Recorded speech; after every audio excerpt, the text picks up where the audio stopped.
moi boa tarde a todos e a todas. Vamos comenzar entón este pequeno acto organizado pola Asociación da Lingua Italia e dedicado á figura de Castelao e especialmente a súa obra cimeira, o Sempre en Galicia. Como sabedes, onte cumpríanse 50 anos da publicación da primeira edición deste libro, desta obra. E tamén, como sabedes, por parte das institucións parece non haber un grande interese por divulgala ou por dar a coñecer o ideario tanto político como lingüístico do noso autor. Entón, supoño que corresponde a colectivos e asociacións como a nosa pois que realmente se dé a coñecer ese pensamento, non? Alén do acto que vamos celebrar, pretendíamos tamén que servise un pouco para presentar un caderno sobre o ideario lingüístico de Castelao, precisamente. Un caderno elaborado ou editado, mellor, pola nosa asociación e por outras do país, por outras diferentes. O que acontece que non foi posible que estivese pronto para hoxe. Entón, o que si vos dicemos que vai estar dentro de unha semana ou así xa nas librerías da comarca. Entón, pois, convidamos-vos a que o leades porque creo que é interesante e así a nivel divulgativo do que é o seu ideario lingüístico. Ben, para comenzarmos xa con esta charla coloquia, contamos con dúas figuras tamén moito representativas do que é a nosa cultura actualmente e tamén históricamente. É un orgullo para a nosa asociación contar con estas dúas personalidades, tanto con Xenaro Mariñas como con Elvira Soto. No caso de Xenaro Mariñas, pois, como sabedes, trátase de unha vida dedicada ao galeguismo, especialmente tamén á lingua, e máis especialmente indo tamén desde unha perspectiva reintegracionista. Xa de tradición familiar galeguista, pois de novo fixo parte antes da guerra das Irmandades da Fala da Coruña e colaborou tamén nas mocidades galeguistas, tamén con xornais como A Nosa Terra, entre outros. Coñeceu tamén importantes figuras do nacionalismo histórico, como o Viqueira, o Castelao, o Pedro Pedraio. E xa depois da guerra, pois, continuou nese labor, colaborando con Galaxia e Guiar. Ben, como sabedes, tamén é un importante autor de teatro. En concreto, no teatro, recebeu o premio Castelao de Teatro no ano 65, coa obra Revolta. Tamén escreve poesía e prosa. E fixo parte tamén da Academia Galega desde o ano 78 até o 90, que foi exactamente en que abandonou. Non sei se depois nos explicará un pouco algo sobre esa etapa. E ben, tamén é membro da AGAL e do Consello de Redacción da revista desta asociación, da AGAL. E depois, por outro lado, contamos tamén coa presencia de Elvira Souto, tamén de ampla trayectoria galeguista e nacionalista. En concreto, xa desde, digamos, a reconstitución do nacionalismo durante o franquismo, ela comezou sendo a primeira e até hoxe única muller líder dun partido galego, da UPX. Actualmente exerce na Facultade de Magisterio como catedrática de Didáctica de Lingua e Literatura. É autora de ensaios sobre literatura, entre os que vamos destacar apenas Viaxes na literatura, o Vínculo de Sangre, o último. Além disto, pois, é traductora de obras como a recentemente editada por Vai Vento, O seu ollar post-Trandelos. Tamén ten unha trayectoria extensa de apoio e colaboración dentro do reintegracionismo e da Asociación Galega da Lingua. Ben, pois entón vamos deixar que falen eles. Si convidamos depois a que participedes todas e todos nun coloquio onde se poden hacer preguntas, expresar opinións. En fin, comezamos por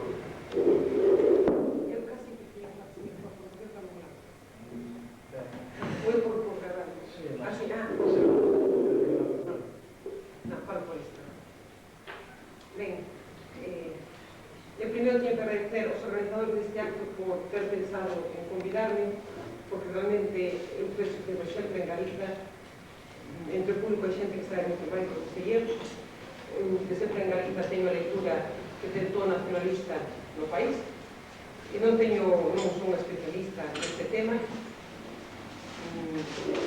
nem sequer diría que tiña dedicado tempo ao traballo especializado nisso. Penso que se estou aquí é máis polo que eu podo opinar sobre razóns de outra índole que polo estudo que pode ter dedicado sobre o estudo a figura de Castelao neste libro. E isto creo que máis o que se acaba de dizer por ser unha persona relacionista e nacionalista que se debe máis a isto a honra do terceiro estudo do grado, que moito agradeço.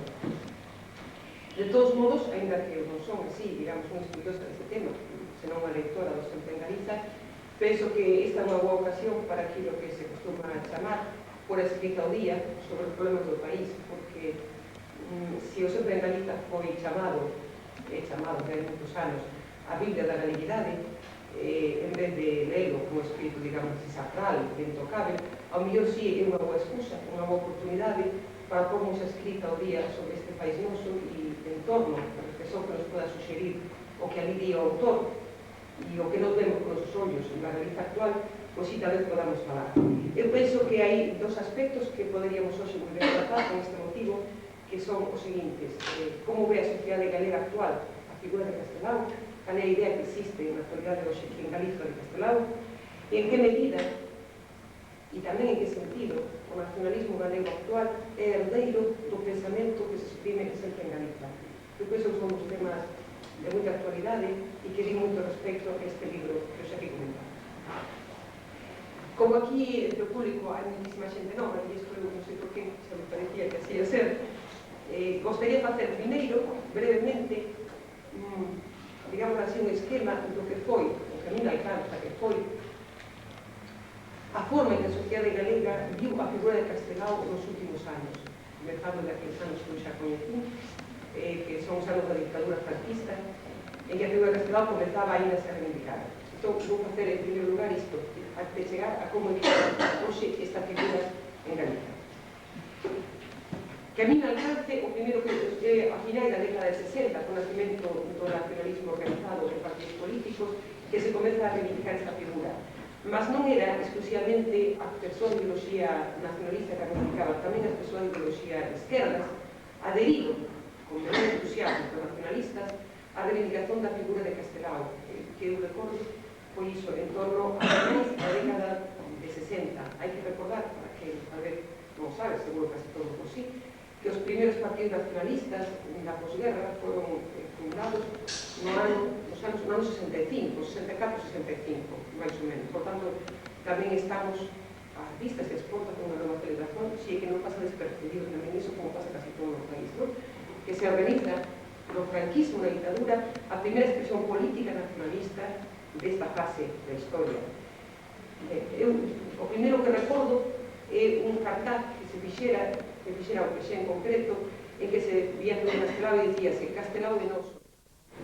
E ese cartaz, cosas así que pasan nas dictaduras, que non son tan coherentes na represión como a mellor parece as persoas que non a viven, estaba exposto públicamente, ainda que a súa, digamos, ter un documento prohibido, un documento clandestino, xa era motivo de ir preso, e mesmo así estivo exposto moitos anos na propia casa de Castelao, porque as irmás de Castelao, todo o que recibían relacionado coa figura do familiar, do seu irmão, tiñan no sitio que colocaban, non?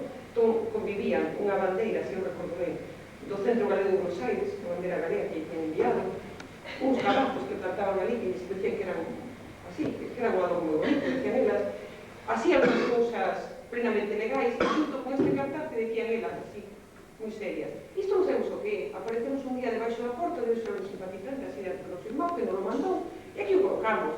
E todas as persoas de esquerda, esa necesidade que había na dictadura de ir a algún sitio onde hubiese alguna cosa prohibida, non?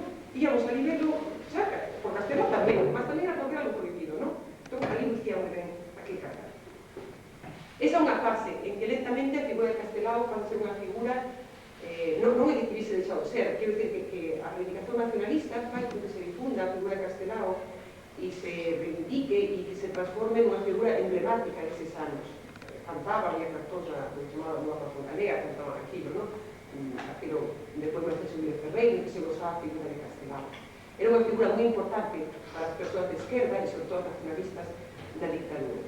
Despois, tamén a persoa de dereita, nesa altura, tiña unha opinión completamente contraria a que pareceron manter durante uns anos no post-franquismo, na monarquía actual.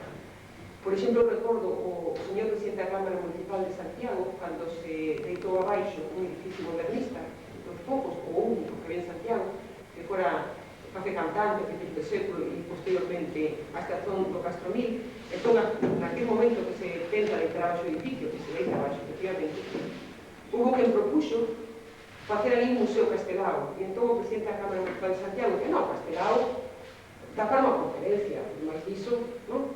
E esta era a actitude da dereita, que é unha cosa que non ten como interese, verdade? Non é exagerar, non hai que explicar a importancia disso. Nestes anos é cando sempre en Galiza comeza a circular con alguna... era un prohibido, claro, non?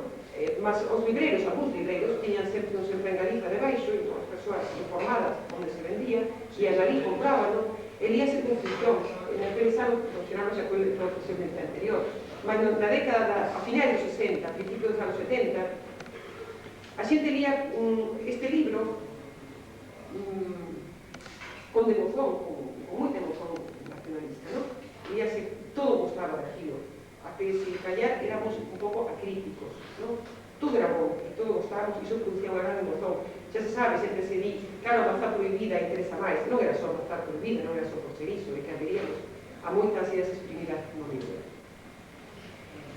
Eu a primeira vez que vi o Sempre en Galiza, eu fui unha lectora tardía do Sempre en Galiza, fui aquí en Ferrol, unha persoa parlamentaria sindicalista, díxome que tinha un exemplar, eu nunca o tiña lido, e díxome que o prestaba, se lle daba palabra de honra de que por nada o mundo os perdería, non os tragaría, porque para ele era un tesouro do máis prestado que tiña. Mira, todos os libros que queiras, ahora este pidoche por lo que máis queiras que non os travías, e que non o perdas e que me devolves, porque para mí isto é unha persona que máis lamentos que non visto nada. E ese libro cae na mapa policía, por tanto, aí non pude cumplir a palabra, porque ese libro, agora supoño que desapareceu, mas foi a policía que non recuperou.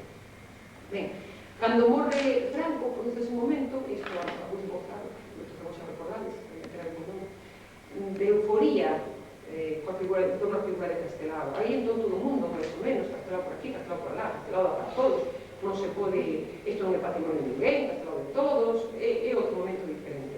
E entón chega o instante que xa se podería prever, en que alguén día hai que traer o cadáver. E como toda a xente pensaba, o propio Castelao, que só debía regresar o seu cadáver para unha Galiza libre, pois isto, lóxicamente, dá polémica, porque algunas persoas entenden que a Galiza libre é unha Galiza en que se disputa se parecen a liberdade da monarquía constitucional, e outras persoas entenden que Galiza libre é outra cousa, é unha Galiza soberana. Entón, iso é unha polémica. Eu, se non estou errado, isto foi no ano 1984, cando, a pesar de todo, se decide traer o cadáver. E o cadáver é exhumado no cemiterio en Buenos Aires, e as xuventudes, as sociedades galeguistas no centro galego rendenlle esa noite para guardo de honra. Despois, depositado un avión da compañía Iberes, en un extranjero, no voo Buenos Aires-Madrid, e aí a ninguén lle pasa pola cabeza que aquilo non é mercadoría, non é como para zapatos.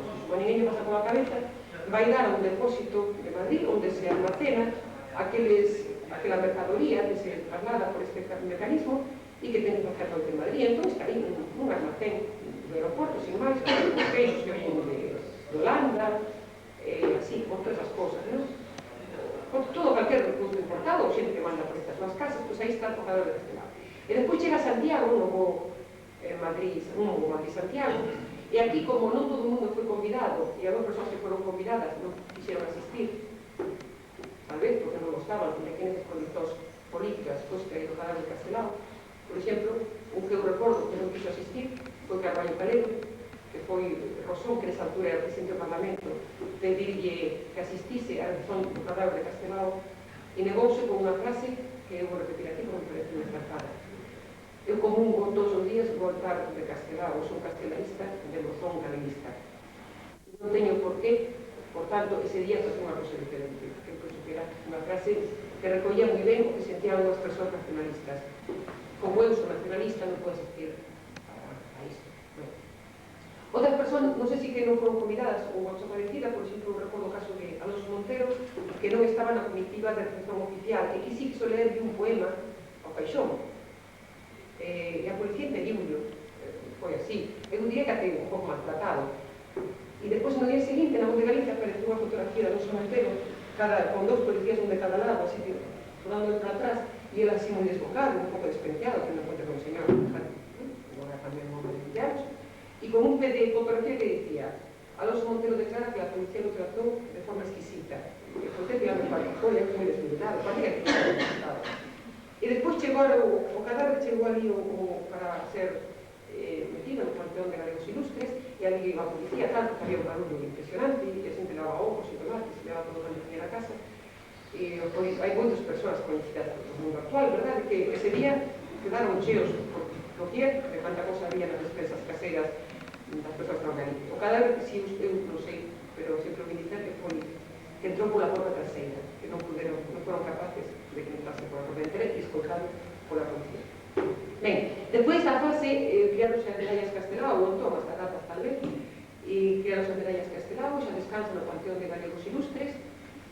Algúna vez aparece, como recentemente, e iso creo que está moi ben, documentos que se editan que non teñan sido editados, de Castelao, e eu penso que da perspectiva institucional por aí quedou a cousa. Xa, todo aquilo que temos a investigar, últimamente declarou, se non estou en erro, un señor que é político, que é do Partido Popular, e dixo, non, se Castelao por vivo, pois hoxe votaría o Partido Popular, o que é unha opinión, por lo menos discutible, non? E eu penso que por aí, institucionalmente, a figura Castelao limítase hoxe a unhas medallas e está ali no Panteón. Depois hai un silencio bastante sepulcral. No resto, pois penso que os partidos de corte español tampouco están moi interesados, penso que non sexan os que gobernan en reivindicar esta figura. E diría eu que os partidos nacionalistas tampouco fan grandes alardes ni grandes excesos, porque efectivamente a mí sorpréndeme inmensamente que en torno a unha data tan significativa para o momento patriótico teña recaído ese silencio tamén un tanto sepulcral. De calquer modo, en calquer caso, o nacionalismo será o verdadeiro centro do pensamento realista. Canto en que medida ou en que sentido se pode falar hoxe de que existan, digamos, persoas actualizadas do que neste libro Sempre en Galiza se conta, pois isto todos os aquí presentes poderemos ter opinións que non sempre nos coincidan. Na miña opinión, acontece o seguinte, así de unha maneira moi reducida, que hai dous eixos importantes no Sempre en Galiza. Un é, inexcusablemente, o eixo lingüístico. O Sempre en Galiza é un libro que, a medida que avanza, vai, non sei se radicalizando o pensamento de Castelao ou Castelao sendo máis claro en relación ao que pensa, dicendo máis claramente que é o seu pensamento, non é o mesmo o ano 37, que ainda ten compromisos co goberno republicano, que o ano 40, en que esos compromisos comenzan xa a ter problemas, ou posteriormente en que, digamos, está libre de ataduras e, por tanto, di todo aquilo que pensa, e todos sabemos que o que pensa Castelao a respecto da forma que Galiza foi tratada non é precisamente elogioso para as forzas españolas. Por tanto, o Sempre en Galiza non se pode ler se non é en progresión. Un libro que hai que ler, creo eu, vendo que aquel pensamento, se non evolúe o pensador, si por menos a forma en que aquilo está dito. Un libro que vai mostrándose cada vez máis radical. O autor vai manifestando, a medida que avanza o libro, un radicalismo maior. Entón penso que, por unha parte, este é o eixo que é o que pensa Castelao, do grau de soberanía que o país interesa ter, avanza e é máis radical a medida que o propio libro se desenvolve. Iso por unha parte, que é un eixo moi importante. Por outra parte, o que di respecto ao pensamento lingüístico de Castelao, que é unha das constantes do libro, e que tal vez explique por que hoxe é un libro que pasa tan despercebido na sociedade galega. Porque realmente Castelao é imposible de Sempre en Galiza sin ver que a reintegracionista só pechando os ollos e con as mans encima do texto. E ese reintegracionismo manifestase cada vez claramente porque tamén a medida que avanza o texto, a idea de Portugal pasa a ser unha constante cada vez recitada, é un tema recorrente, e a idea de unir lingüísticamente, de recuperar a unidade lingüística, é un tema recorrente que gaña en intensidade e en frecuencia a medida que o libro avanza. Eu penso tamén que é importante destacar o que ten o libro de escrita emocionada, e isto por o seguinte, por o que digo, porque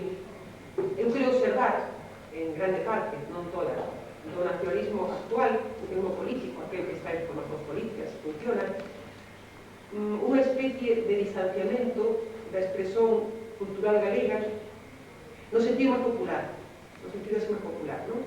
Entón, por exemplo, unha cousa que a mí me sorprendeu intensamente é que cando se levanta este problema de Fraga Iribarne ir para acompañado de gaiteiros a tomar pose do seu cargo presidente, ou, por exemplo, Felipe González a facer alusóns que penso que ofensivas, ou por menos non eloxiosas, ou eu diría que ofensivas, da figura do gaiteiro galego, é como se fosse unha polémica que dúas forzas españolas discuten entre elas a importancia da figura do gaiteiro galego. E a mí parece observar, digo este dado porque é así moi conhecido e creo que é moi significativo, un grande silencio da parte nacionalista. É como se defender a figura do gaiteiro galego, cuidado, a veces non van confundir a nos con esa especie de corporada que monta non sei que, non sei onde. Non, isto non ten nada que ver, nada ten que ver con o gaiteiro galego, con estas outras políticas. É unha expresión da nosa cultura que, na miña opinión, é unha cultura que hoxe non se ve. Non digo eu que se vexa como aos ollos, non, hoxe pasa que vivimos nunha época en que os auditorios, os grandes concertos e a ópera e todo iso parece que veste millor a moda galega ou non galega, tanto ten, o cosmopolitismo visto así, parece que dá un ton máis fino que falar da propia cultura. Eu non digo que non vas a que falar disso, digo que me parece que sustitui radicalmente. E cando un lee sempre en Galiza, por moi mínimo que sexa o sentimento de galego que ten, é un libro que provoca emoción. Tamén pode provocar a desón ou non a desón os principios ali defendidos. Mas é un libro que se lee de maneira emocionada, porque así foi escrito. E eu hoxe non te falta isto no artículo político, non te falta a expresión emocionada do amor á patria. E eu penso que isto é unha pena que se teña abandonado, porque as persoas chegase por moitas vías para convencelas. E unha das vías, e tal vez non a peor, é a vía da sensibilidade. É unha vía que vale. E eu creo notar moito naturalismo en todo, claro está, unha especie de distanciamento, de sentir que somos persoas que chegamos a unha idea que entendemos moi ben, porque somos moi cultas, e vemos francés, e tocamos pianos, e vestimos de moda, e a mí parece que iso é non afrontar problemas por onde se deben afrontar, na minha opinión. E xa agora, para concluir, diremos que o que penso que pasa actualmente, o que penso non, eu sou profesora na Escola de Magisterio de Coruña e constato isto, que cando persoas moi ben intencionadas, por exemplo, fixen a prova en clase, guiadas por os alumnos de primeiro curso, que son persoas en torno a 19 anos, de preguntar se sabían, entreguei unha colla sempre en Galiza, e dixen, e hoxe temos celebración, e imos celebrar, a veces que celebramos e tal, non? E non houve maneira, e alguna persoa así máis informada dixo que subía na clase obrera galega, dixen, non? Porque é unha cosa que acontece onde. De sempre en Galiza, non se sabía isto, mas iso non sería demasiado sorprendente. Entón, explico, se pois iso sempre en Galiza, non? É un libro que escreveu Castelao, bueno, e que sabedes de Castelao? Tampouco. Ben, isto non é porque as persoas sexan millores ou piores, non, son persoas todas normais. O problema é que dunha fase primeira en que no ensino, cando o ensino da lingua e cultura galega se fai o retorno obligatorio, hai unha fase primeira en que se entregan os alumnos dunha maneira tal vez un pouco crítica, non demasiado acertada moitas veces, todo o que se considera a expresión xenuina do galeguismo. E entón, por exemplo, sempre en Galiza, houve unha fase que se daba de lectura obligatoria aos alumnos de terceiro de grupo, que eu penso que é disparatado. Non se adecua o texto a eses lectores. Pode haber parágrafos, partes interesantes, mas non todo o libro, porque resulta realmente unha cousa aborrecida. E iso fixo que moitas persoas detestásemos sempre en Galiza. Isto non é, creo, un bon camiño. Ora, daquela fase primeira, así, de sentimento moi enardecido, que as persoas querían facer chegar a presente a todo o mundo, pasouse unha fase que tal vez é pior, que é, entón, que non se lea nada de Castelao, porque agora que hai que ler é literatura moderna, entendendo por tal a que se escribe o calor dunha necesidade educativa, dun mercado editorial, un mercado de clientes obligados, e entón, vamos a dar extremas juvenis, e extremas juvenis xa sabes como son, a distribución de drogas nas rías galegas, como un policía boísimo consegue coller as cartos. Xa, en torno a isto, eu recordo agora pero máis 5 obras, por exemplo, de unha calidade literaria, na minha opinión, ínfima, que se escreven só ao calor dun público. Xa, como temos uns clientes aí, nos escreven o que gostan. Eu, até agora, a minha experiencia me demostra que non é iso que gostan exactamente. Que si, por exemplo, gostan moito de Castelao. Entón, deuse un salto aí igualmente perigoso.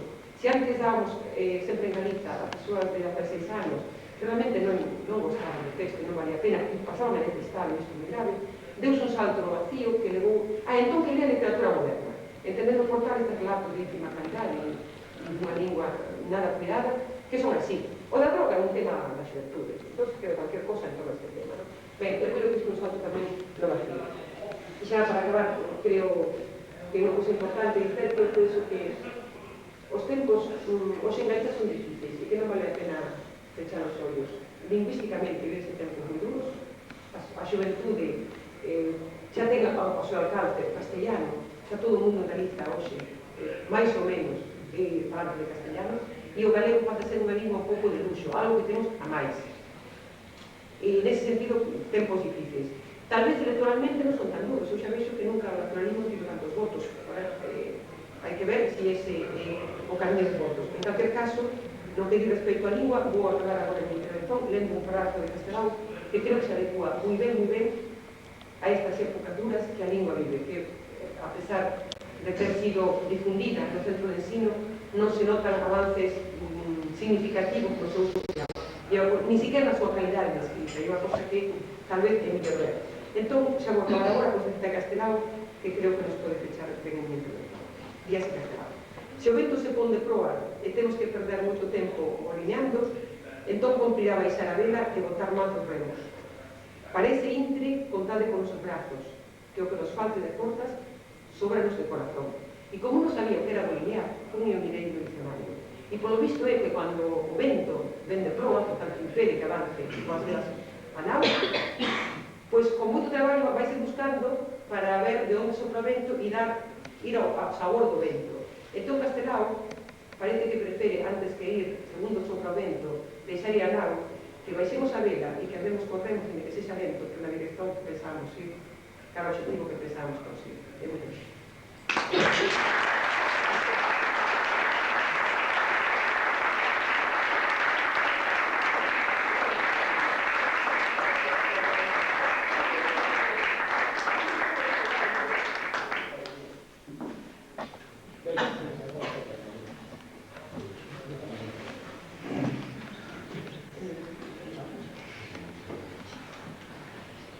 Ben, para comenzar, vou a pedir disculpas aos organizadores do acto porque cando vai un mes me convidaron a participar. Parece que estive un pouco renuente, un pouco reticente, digamos, pero non porque eu non gostara de vir, senón porque a miña edade, se estado de saúde, non me permite facer planes para un mes de distancia. É moito tempo. Eu xa agora teño que facer planes de hoxe para mañá, quase. De modo que eu estou hoxe aquí con vos moi gostosamente. E tanto máis cuanto me adxudicastes unha compañeira que desde logo eu teño entronizada no máis alto dos meus afectos.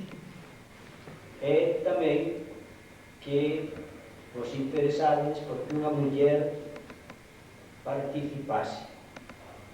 No tempo de Castelao isto non era posible.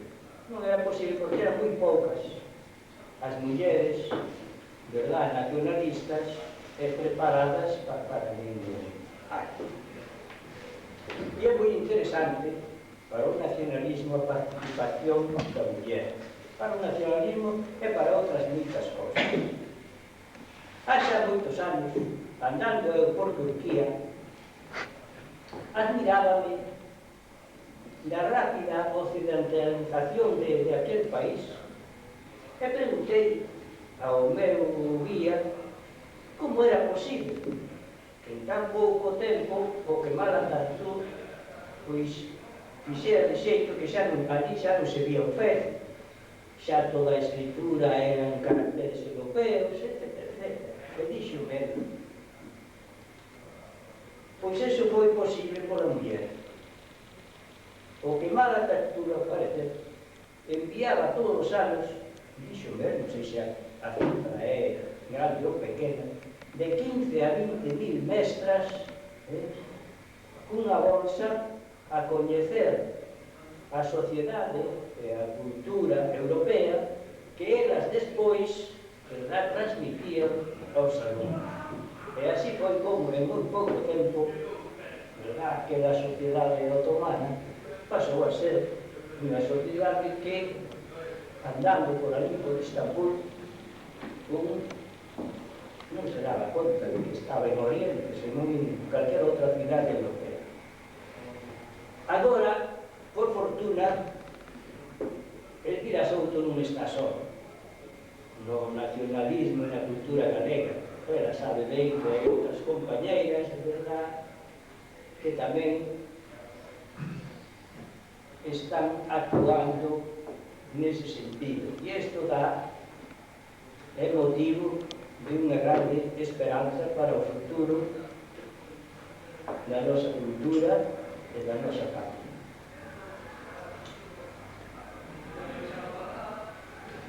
Ben, o libro en sí, o libro de Sempre en Galicia, pouco vos vou dizer, máis ben eu quixera traer aquí algúns recordos que eu gardo de Castelao, porque supoño que o feito de convidarme a min a falarvos hoxe será o de ser unha das poucas persoas que ainda vivimos e que alguna vez tivemos relación con ele. Porque outros médicos eu non me vexo.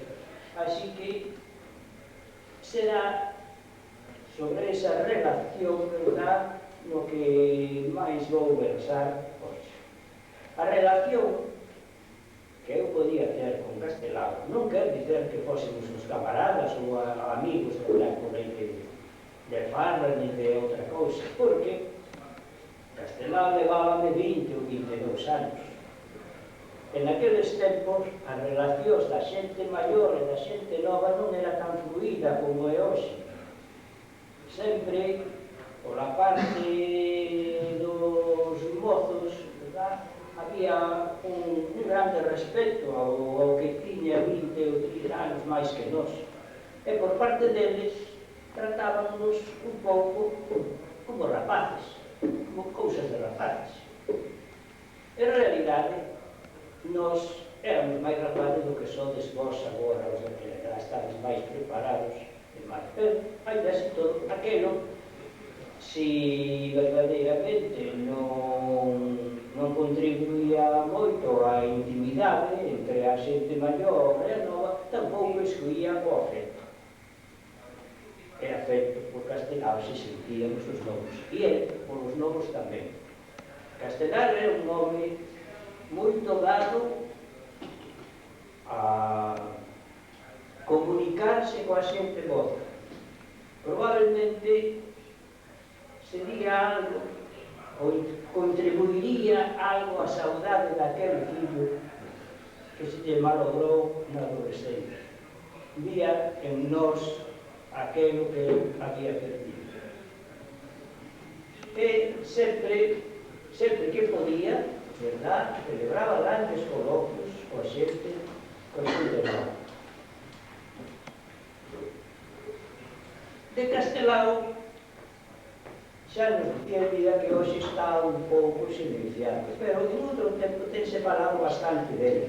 Incluso un congreso, tu recordarás, en Santiago, verdad, pero moita xente que coñecía a Castelao, senón personalmente coñecía a obra de Castelao. Ora ben, para retratar a unha personalidade histórica non basta con coñecer, hai que comprendelo. É dizer, comprendelo é, pois, asumido en totalidade. Quen pretenda darnos de Castelao ou diferentes individuos ou un individuo dividido en compartimentos estancos é que non comprende Castelao. Castelao non ten compartimentos estancos, máis ben terá cubos tubos comunicantes, onde a súa personalidade como artista gráfico, como literato e como político chegan todos a un mesmo nivel sempre, ao nivel de un nacionalismo. Por tanto, non se pode falar de varios Castelaos. Castelao é un e indivisible. E que non coña a Castelao así,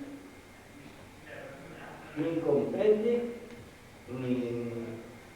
nin ten a menor afinidade con Castelao. Hoxe hai quen nos fala de Castelao, precisamente nesta parcela, nesta outra. Hai que tomalo en conxunto.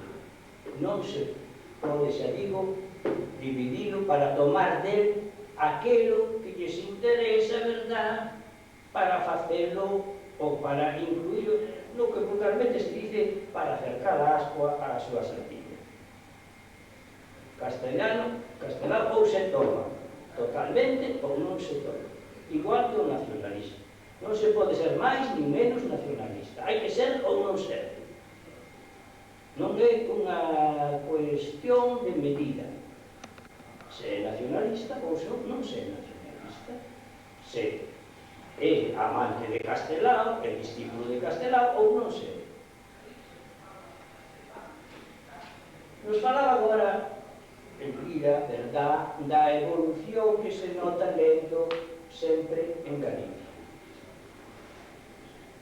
Téñense, efectivamente, denunciado a xuicio do denunciante certas contradicións.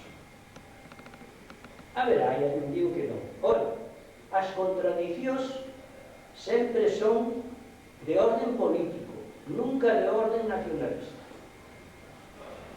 E de orden político se comprende que sexa así, porque a política é un arte de oportunidades.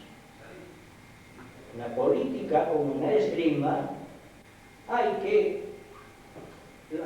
atacar e recuar, hai que ir adiante e atrás, hai que estar seguindo, verdad, as conveniencias de cada momento, o que non é necesario no nacionalismo, porque o nacionalismo non é unha cuestión de conveniencia, é unha cuestión de ser ou non ser.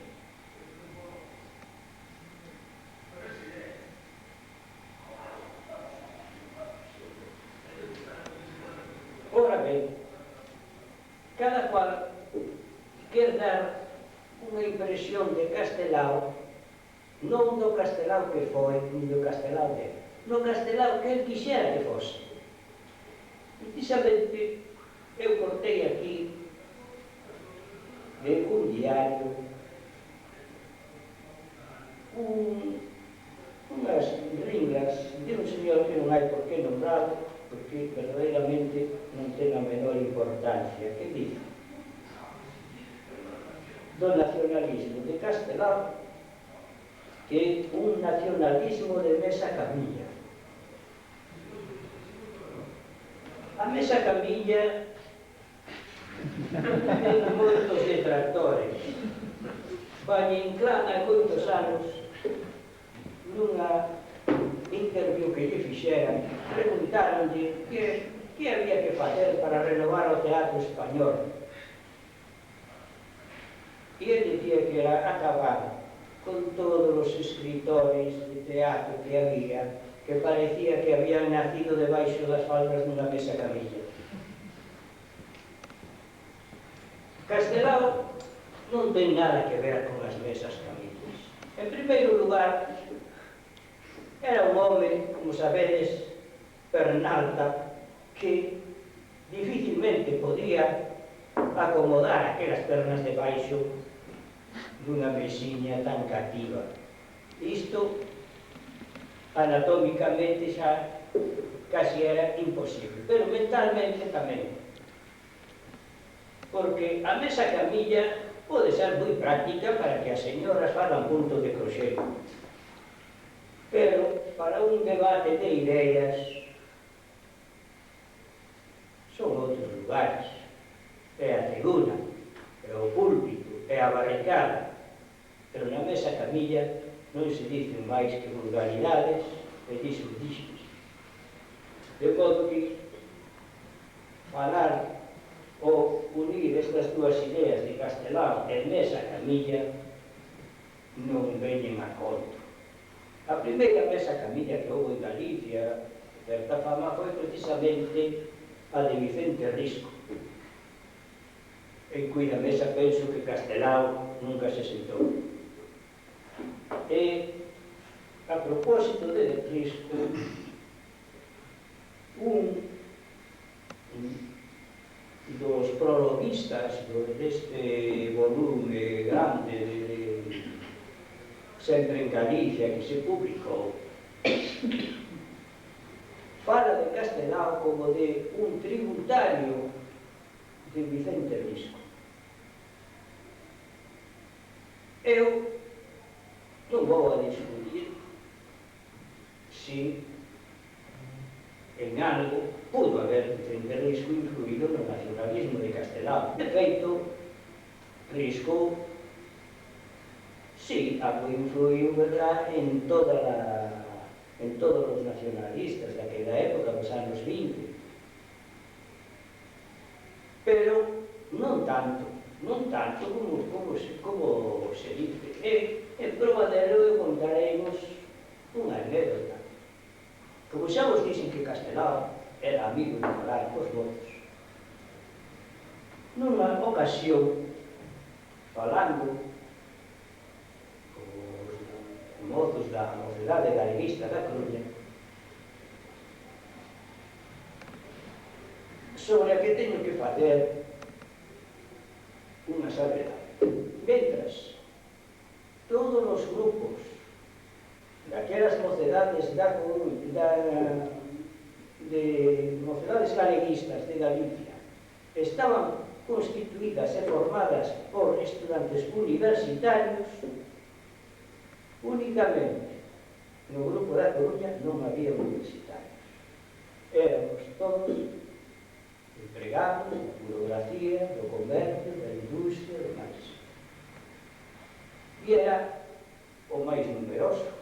Tiña tantos afiliados o grupo da Coruña como a totalidade dos demais, que moitos deles non eran máis que tres: o presidente, o secretario e o tesoreiro. Sí, moitos de Pontevedra, Ourense, todo por aí. No grupo da Coruña, mentras todos estes universitarios eran sí discípulos de Vicente Risco, o grupo da Coruña, onde predominaban os marxistas e socialistas, non tiña simpatía ninguna por Vicente Risco. E naquela conversación, Castelao douse conta de a certa hostilidade que había nos entre aqueles mozos con Vicente Risco. E dixemos: mirai, rapazes, todos temos unha tía bella e solteira que non sabe nada da vida, pero que sempre intenta dirixirnos, decirnos por onde debemos de ir, criticar todo quanto facemos, pero, claro, nos, como é bella, é a nosa tía, temos que respetarla. Vicente Risco é a tía do Partido Galeguista. De modo que esa adhesión de Castelao a Vicente Risco non está tan clara. Respetaba-o, sí, pero de que o seguise xa é distinto. Castelao foi nacionalista antes de Vicente Risco escribir a súa teoría do nacionalismo. Coinciden, sí, en que ambos eran moi tradicionalistas. Ora ben, mentras o tradicionalismo de Vicente Risco era un foco de atracción que o facía desandar camiño hacia o pasado, o tradicionalismo